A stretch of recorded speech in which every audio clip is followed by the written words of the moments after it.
नमस्कार मित्रों, मैं राजीव बोल रहा हूँ, राजीव कैमूर से।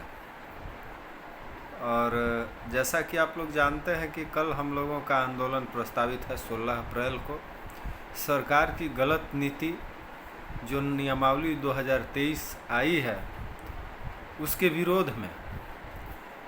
और कल लगभग 10 बजे सभी हमारे जितने भी अभ्यर्थी हैं वो गर्दनी बाग में पहुँचे। 1 से 12 तक के सभी अभ्यर्थी, चाहे वो CTET पास हों, DTET पास हों या STET पास हों। इसके अलावे अगर हमारे वीडियो को पुराने साथी जो सरकार के विद्यालयों में नियोजित हैं पहले से, वो भी आएँ, क्योंकि ये नीति सभी लोगों के खिलाफ है और सरकार की गलत नीति के खिलाफ हम लोगों को एकजुट होकर के एक सुर में लड़ना होगा अगर सफलता पानी है तब। हाँ, एक चीज़ और है कि STET में जो मेरिट और नॉट मेरिट का जो मसला है, देखिए भाई, बहुत दिन तक इस तरह की लड़ाई लड़ी गई, तो इन बातों को भूल के आप लोग देख रहे हैं कि जितना हम लोग मामला सुलझाना चाहते हैं मामला उलझते जा रहा है। तो मेरिट नॉट मेरिट के इस मन में जो मैल मलाल जो बैठा है, इसको निकाल करके अब सरकार जो कर दी है, देखिए सब लोग सड़क पे इस नियमावली के खिलाफ आइए। अब बहाली जब आएगी तो STET के सभी अभ्यर्थी, हम लोग के जो भी मित्र हैं, ये एक बात जान लीजिए कि सारे लोगों का नौकरी हो जाएगा। और जब यहाँ STET में सारे लोगों का हो जाएगा तो यहाँ के लोग लगभग 50% लोग CTET B पास हैं, BTET, तो वहाँ वो जाएंगे नहीं, तो वहाँ भी रिक्ति की अपेक्षा अभ्यर्थी कम होंगे और CTET BTET वाले लोगों का भी हो जाएगा। इसलिए मेरी यही आप लोगों से निवेदन है, अनुनय विनय है कि आप सभी लोग सरकार की गलत नीति के खिलाफ लड़िए और एक सुर में और एक जगह आइए। गुमराह किसी भी तरह की बातों में आ करके या आपके मन में किसी तरह का भ्रम पैदा किया जा रहा हो तो किसी भी इस भ्रम में गुमराह ना हो और आप लोग कल ज़रूर आइए। अगर सरकार से जीतना है तब घर में बैठ के देखिए। अगर कोई आदमी ये सोचता है कि नहीं फलाना जा रहा है, चिल्लाना जा रहा है तमाशा देखने के लिए, और आप देखते रहें और वो कर लेंगे, तो नहीं होगा। संख्या की ज़रूरत है और इस नियमावली में केवल प्रस्तावित नहीं है, सरकार इसमें फैसला ले चुकी है भाई, मुहर लग गया है। तो एक जन सैलाब चाहिए, एक समूह उतना होगा, 10 20 100 200 लड़कों का सरकार नहीं सुनेगी, 500 का। एक जन सैलाब के रूप में जब तक सड़क पे नहीं आएंगे कोई भी निदान नहीं होने वाला है। सारे संगठन, सारे लोग एक मंच पे एक सुर में कल आइए और आंदोलन होगा, भव्य आंदोलन। और आंदोलन कितने समय तक चलेगा ये कल तय होगा। उसके बाद लीगली हम लोगों को क्या करना है ये भी कल तय हो जाएगा। दूसरी बात, हमारे जो भी अभ्यर्थी हैं ग्रुप में हम देखते हैं जुड़ते हैं, एक दूसरे पे टिप्पा टिप्पणी करते हैं, महिला साथी हैं, भाई मर्यादा का ख्याल रखना चाहिए। अपनी हर आदमी की समस्या होती है और नहीं जो आता है, सही बात है कि 2 लाख हम लोगों का संख्या लोग भीड़ नहीं आता है, बहुत गलत चीज़ है। कुछ लोग जानबूझ करके नहीं आते हैं, लेकिन कुछ लोगों के साथ व्यवस्था हो सकती है, लेकिन नौकरी से बड़ी कोई व्यवस्था नहीं है। लेकिन फिर भी अगर वैसा है तो हम लोग किसी से जोर ज़बरदस्ती करके भी नहीं बुला सकते हैं, ये तय है। तो लोगों को केवल आप कहिए, अनुनय विनय करें, लोग आएँ तब भी ठीक है, नहीं आएंगे तो क्या कर सकते हैं हम लोग भी अपने भविष्य के लिए लड़ रहे हैं। देखिए हवा बहती है तो ऐसा नहीं कि किसी गंतव्य और किसी मंजिल को तय करके बहती है। उस हवा का फ़ायदा हर एक व्यक्ति को होता है, चाहे उसका गंतव्य और मंजिल कुछ भी हो, लेकिन उससे सुकून सबको मिलता है। उस खुली हवा में सांस सभी लेते हैं। तो उसी तरह से हम शिक्षक अभ्यर्थी जो भी संघर्षरत हैं, इसका फ़ायदा ज़रूर सबको होगा। लेकिन हाँ, हवा का जो वेग होता है बड़े बड़े चट्टान को भी कहीं ना कहीं वो पीछे धकेल देता है, तो वो वेग हम लोगों में नहीं है। तो उस वेग का नाम है जनसमूह, जन सैलाब। ये संख्या होना चाहिए, जनसमूह और जन सैलाब होना चाहिए हम लोगों में। तो आप लोग ज़रूर पहुँचिए और आइए सभी लोग। और कुछ लोग सुन रहे हैं कि ये भी कहते हैं कि नहीं भाई ये माध्यमिक उच्चतर माध्यमिक के लोगों के लिए नहीं है। ऐसा नहीं है। ये 7वां फेज नियमावली जो आया है ये बहाली के लिए, ये नियमावली सबके विरोध में है, इसलिए इस नियमावली का विरोध सबको एकजुट होकर करना होगा। जो लोग गलत गलत मंतव्य दे रहे हैं, भ्रम पैदा कर रहे हैं, ये फूट डालो शासन करो वाले लोग हैं। और बचकानी हरकत हम तो कहेंगे, षड्यंत्र भी ऐसा नहीं होता है, क्योंकि षड्यंत्र करने वाले हर एक पक्ष और पहलू को सोच समझ के काम करते हैं।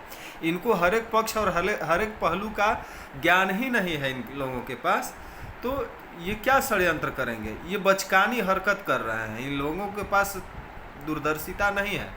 तो जो लोग इस तरह का बयान दे रहे हैं, ऐसे लोगों के बयान में आप लोग भ्रम में न फैलें, बयान में न उलझें और आप लोग आएँ। ये उनके कहने से और ना कहने से कोई ज़रूरी नहीं है कि आप आएंगे, ये आपके हक की लड़ाई है, आप खुद आइए। और वो कौन है कहने वाले कि आप मत आइए? अच्छे काम के लिए कहें तो ठीक है, बुरा काम करें तो उसका हम क्यों अमल करेंगे? तो आप लोग सभी लोग आइए। बाकी हर बात का जीरा ठीक नहीं होता है, तो यही हम कहेंगे। देखिए, मैं भी हमेशा से एक संघर्ष ज्योति, मेरा ग्रुप है SANGHARSH संघर्ष, और साथ ही में उसी में अटैच है, गैप नहीं करना है, JYOTI ज्योति, संघर्ष ज्योति मेरा एक ग्रुप है और ये ओपन प्लेटफॉर्म है। लेकिन मैं कभी नहीं जुड़ता, क्योंकि ग्रुप चलाने से या खाली अकबक अकबक करने से बहाली नहीं ना मिलेगी। जहाँ हमारे भाई लोग रहते हैं, जहाँ रुचि है, जहाँ बात कर रहे हैं, उन लोगों से हम संवाद कर सकें, रह के बात कर लेते हैं हम लोग हैं।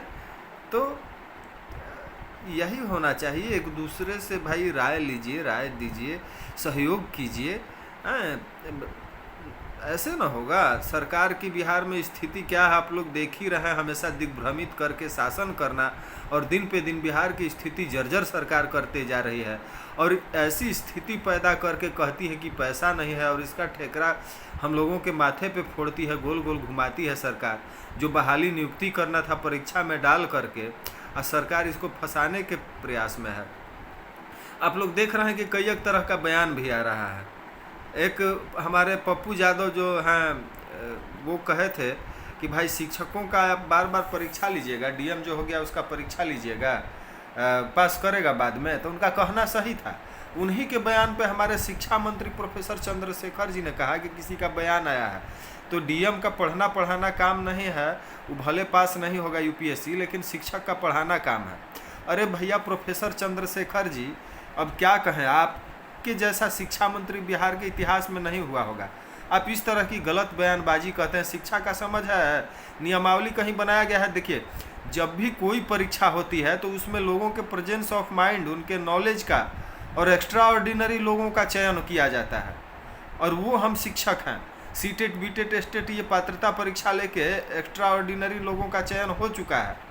अब इसके बाद आप बताइए कि नियमावली कहीं है कि कोई शिक्षक किताब देख के नहीं पढ़ाएगा। शिक्षक किताब पढ़ता है और उसमें अपने स्किल के साथ, कि उसमें क्या स्किल किस तरह का अपना सकता है, किस तरह की व्यवस्था पैदा उस किताब में कर सकता है, संशोधन, जिससे हमारे छात्रों पे ज़्यादा इफेक्ट पड़े, प्रभाव पड़े। ये शिक्षक का काम है। शिक्षक का ये काम नहीं है कि जीवन भर थ्योरी और प्रैक्टिकल रटते रहे और अपने आप को परीक्षा के योग्य बनाए। शिक्षक का काम है छात्रों को परीक्षा के योग्य और जीवन में चुनौती से लड़ने के लिए बनाने के लिए। ऐसा उसको कहीं ये मना नहीं किया गया है कि वो किताब नहीं पढ़ेगा, शिक्षक किताब देख के नहीं पढ़ाएगा। तो आप कहते हैं कि आप शिक्षक हैं, आपको माने नॉलेज तो रहना चाहिए। बेशक नॉलेज रहता है, आईएएस भी पढ़ के आते हैं, हमारे वो लोग गंवार नहीं होते हैं जो यूपीएससी क्रैक करके आते हैं, लेकिन ये उनकी नॉलेज उतना हमेशा इस्टेब्लिश रहेगी ये कोई ज़रूरी नहीं है। लेकिन उनके स्किल, उनके अंदर उनका जो प्रेजेंस ऑफ माइंड है, उनके दिमाग का सोचने का क्षमता जो है, कैच करने का जो क्षमता है, इसका टेस्ट हो गया है। वो हर एक चीज़ को बहुत जल्दी कैच करते हैं, उसको इम्प्लीमेंट सही ढंग से करते हैं। यही टेस्ट शिक्षकों का भी होता है मंत्री जी। आप और बच्चों को किस ढंग से पढ़ाएं, पीडियोगॉगी, इसका टेस्ट शिक्षकों का होता है और इसकी ट्रेनिंग भी बाजाप्ता होती है। इस तरह के जाहिलपन का बयान आप जाहिलों की तरह न दे शिक्षा मंत्री। आपको शिक्षा की ABCD, आप प्रोफेसर रहे हैं लेकिन कुछ आपको पता नहीं है, गलत आप कह रहे हैं। और शिक्षा मंत्री का पुरजोर विरोध करें हमारे शिक्षक संघ के जितने भी पुराने या नए लोग हैं। शिक्षक पद्धति क्या है, पुरानी पद्धति क्या रही है जब बहाली होती थी बीएड पे, किस आधार पे बीएड को आधार मान के क्यों बहाल किया जाता था, अब सीटीईटी बीटीईटी को आधार क्यों माना गया, इम्प्रूवमेंट किया गया, इसका गहन अध्ययन हमारे प्रदेश के मंत्री नेता अफसर करें।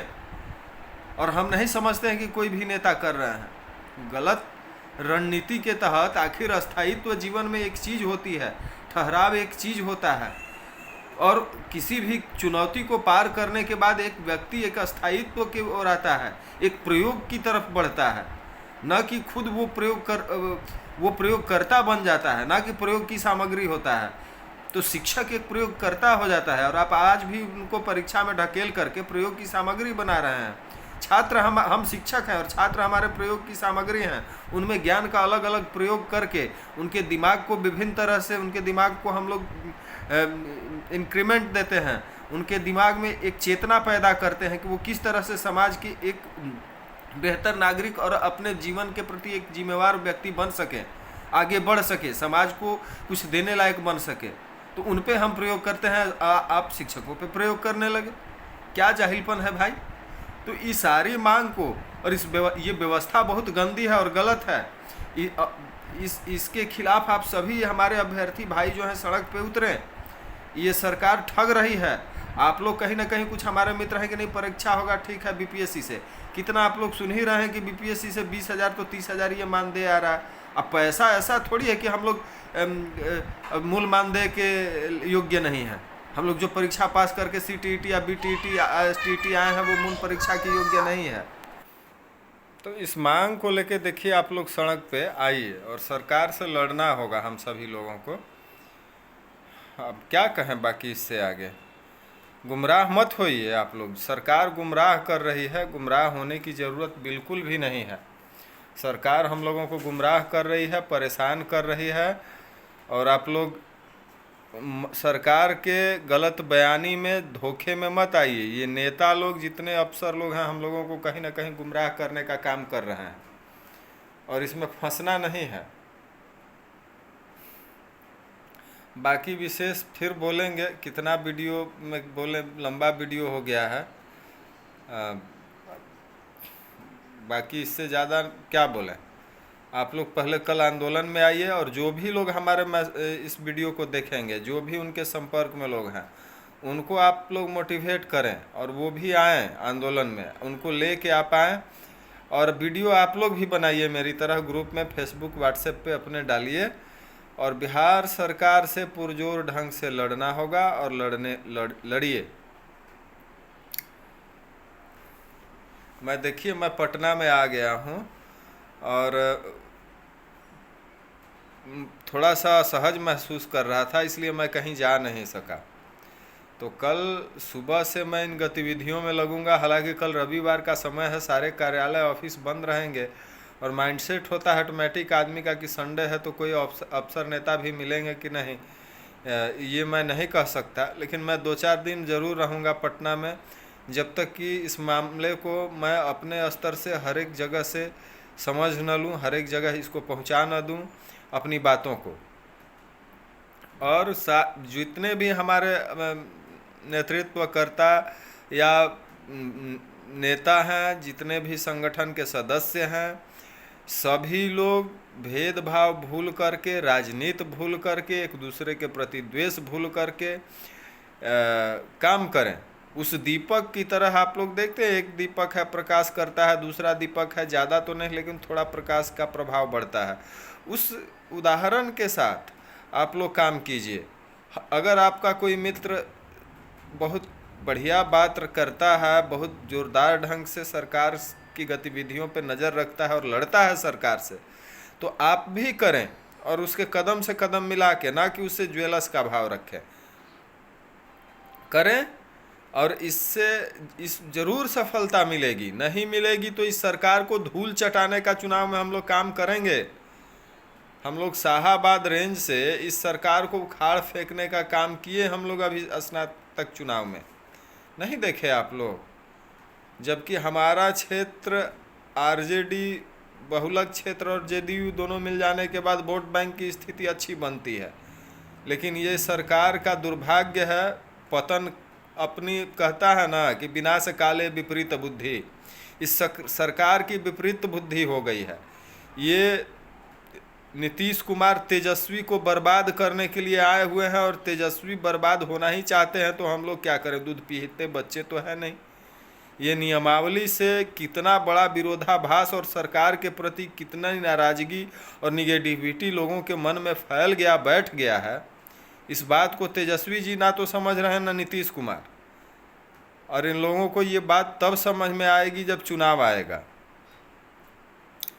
तो कल मैं बात करूंगा और लोगों को धोने का काम करूंगा, जो कह रहे हैं कि आप लोग शिक्षक हैं और आप लोगों को परीक्षा से क्या डर। एक शिक्षक का जीवन भर परीक्षा देना ही काम होता है क्या?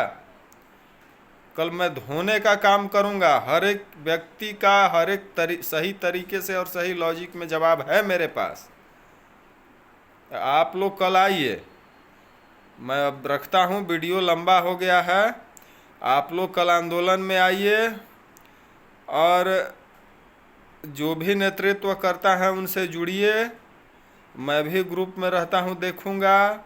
और हमारे ग्रुप में भी जो हमारे मित्र हैं वो भी लोग ज़रूर इस वीडियो के आधार पर, और ख़ास करके मैथ साइंस लैंग्वेज वाले हमारे सभी साथी, उनमें भी कुछ बातों को लेकर नाराज़गी थी। लेकिन मैं व्यक्तिगत आपसे आह्वान कर रहा हूं कि कल के आंदोलन में आप सभी लोग जोरदार ढंग से आवाज़ उठाइए और आइए। जितने भी साथी हैं, हमारे मैथ साइंस लैंग्वेज वाले साथी भी, एकदम आप लोग सारे बातों को भूलकर इस अभियान में एकजुट होकर एक स्वर में काम कीजिए। और गलत लोगों को, आप लोग गलत सही क्या है, व्यक्ति को गलत समझते हैं तो उसके झांसे में मत आइए। लेकिन ये सरकार जो गलत है इसके खिलाफ मुद्दा एक रखिए, कदम से कदम मिला के चलिए। इस मुसीबत से निकलना सबसे पहले चुनौती है, बाकी का मुद्दा बाद में है। तो आप सभी साथी आइए। मेरा वीडियो जो भी देख रहे होंगे ज़रूर आइए। ठीक है, धन्यवाद।